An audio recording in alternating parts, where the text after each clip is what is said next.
With the advent of smartphones and whatnot, it seems positive psychology might finally have the means to break out of therapy sessions and into your pockets.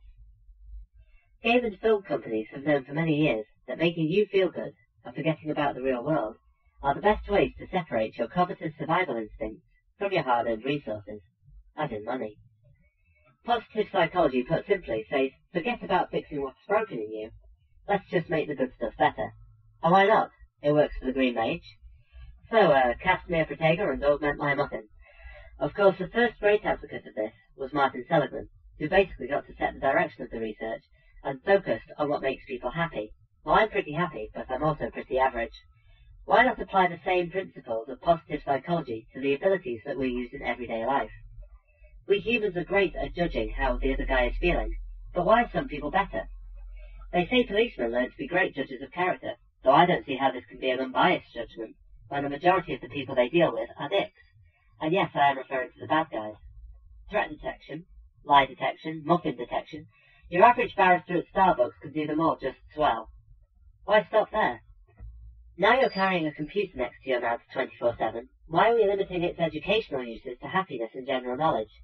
When playing Pokemon, even though you probably tried to catch all 150, I'm willing to bet that there were maybe 10 or 20 that you ever used. I know I never ventured out of my core 6. Well, we're exposed to hundreds of faces on a day-to-day basis, but only get to know a small number and see if our first impressions were ever right or wrong. Wouldn't it be great if we had our own people Pokedex in our heads? Surely when some boffin is able to program a phone to recognize its owner's voice and appearance, it could also be programmed to provide feedback on the accuracy of these judgments on a much larger scale. The more instances and feedback we get, the more subconscious inferences we can make, i.e., we start to see the patterns. I do not have the answers. This is just an initial and not entirely complete line of thought. I only think smartphones because it's great what I can do with mine, and these days it seems you'd have an easier time separating a man from his pacemaker. I'm a psychologist, but only one, and not in the academic world right now, I might add. I'm sure someone else might have named this idea already. Lord knows a lot of sports psychologists play on similar ideas. What I'm talking about are the everyday run-of-the-mill senses and judgments. If someone out there is better than me, I want to know why and how I can operationalize and recreate it.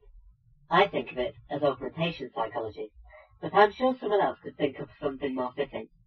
The message I'm trying to convey is that once psychologists apply their knowledge to improvement beyond the norm, there will one day be no excuse for humans not to be great.